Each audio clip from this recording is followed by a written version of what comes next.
the government of Punjab has not can be fight between the two countries. So what this is a letter which we have received from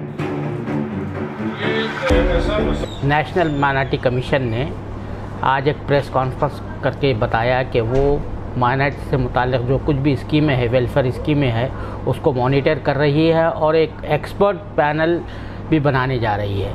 उसी हवाले से हमारे साथ आज बात करने के लिए मौजूद है नेशनल माइनॉरिटी कमीशन के चेयरमैन इकबाल सिंह लालपुरा साहब, जिन्हें हाल ही में हुक्मरान जमात बीजेपी ने अपनी मरकज़ी इलेक्शन कमेटी का रुकन बनाया और वो उससे कबल बीजेपी की पार्लियामानी पार्टी के भी मेंबर बनाए गए हैं।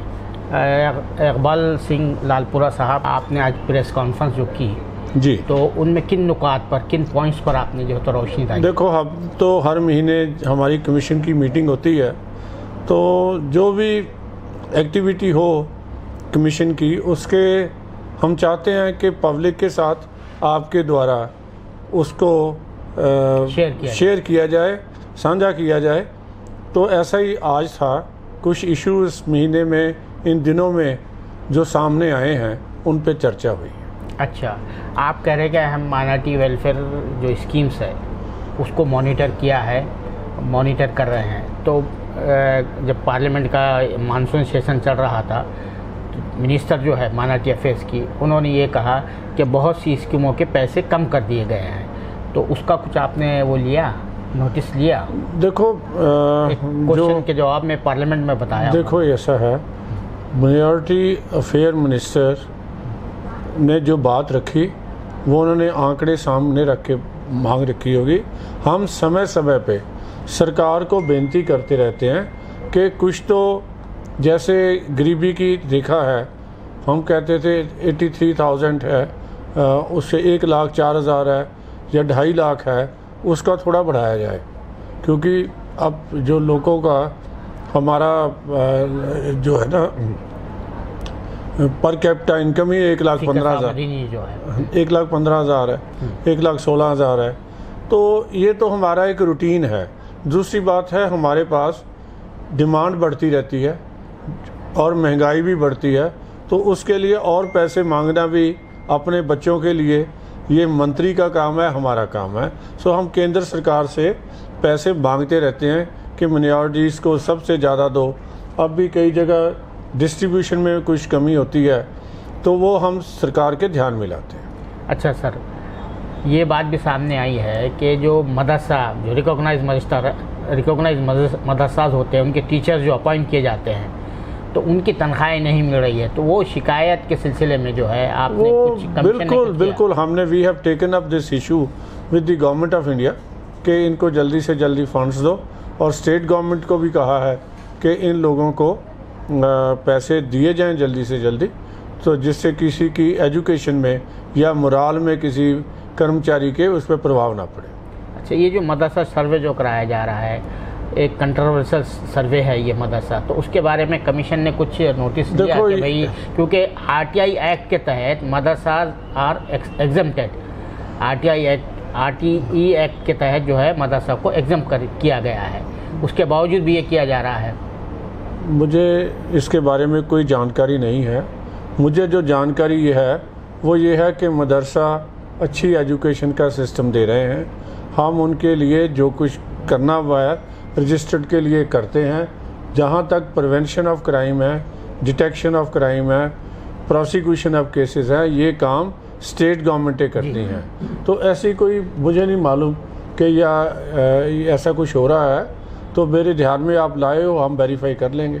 अच्छा सर, ये जो है आपने एक और बात का ऐलान किया कि एक एक्सपर्ट पैनल बनाने वाले हैं, तो ये एक्सपर्ट पैनल का ऑब्जेक्टिव क्या है और ये किस जो है कॉज को जो है अंजाम देगा?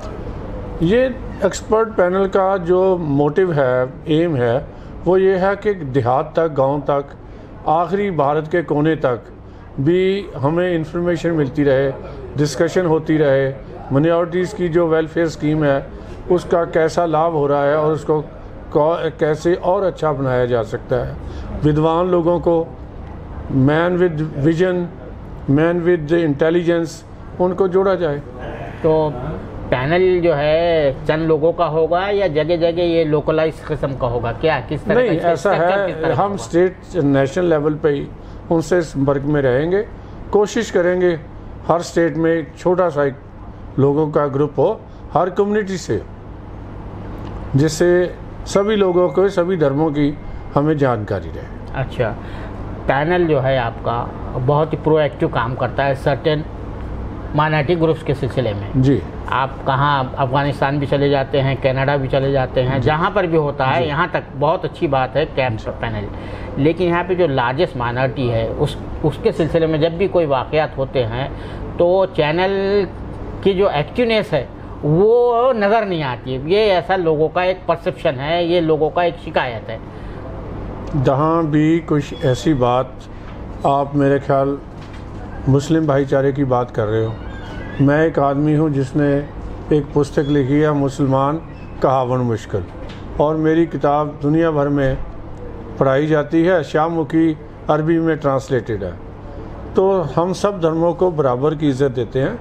कहीं भी कोई समस्या हो, किसी धर्म के बारे में हो, हम इमीडिएटली वहाँ पहुँचते हैं, रिएक्ट करते हैं।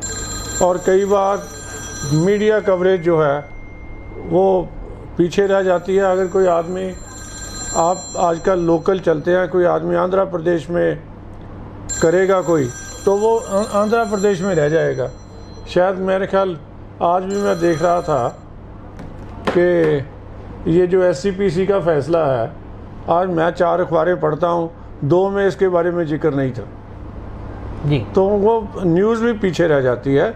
हमारी एक्टिविटी जो है इज़ नॉट रियली प्रोजेक्टेड। बात सही कह रहे हैं आप। अब ये जो है इतना बड़ा केस सामने आया गुजरात का कि रेपिस्ट है, मास मर्डरर है, उनको छोड़ दिया जाता है, पूरी दुनिया चीख उठी, सब पूरे दुनिया से जो है तो उसका आया, सब जगह से जो है तो रिएक्शन आया, लेकिन माइनॉरिटी कमीशन की तरफ से कोई रिएक्शन नहीं आया। अब आप ये कह रहे हैं कि वो जो है मामला कोर्ट में चला गया। कोर्ट में तो बहुत दिन के बाद गया, 15 दिन के बाद गया। देखो ऐसा था, मुझे माफ़ करना, I had to go an heart surgery.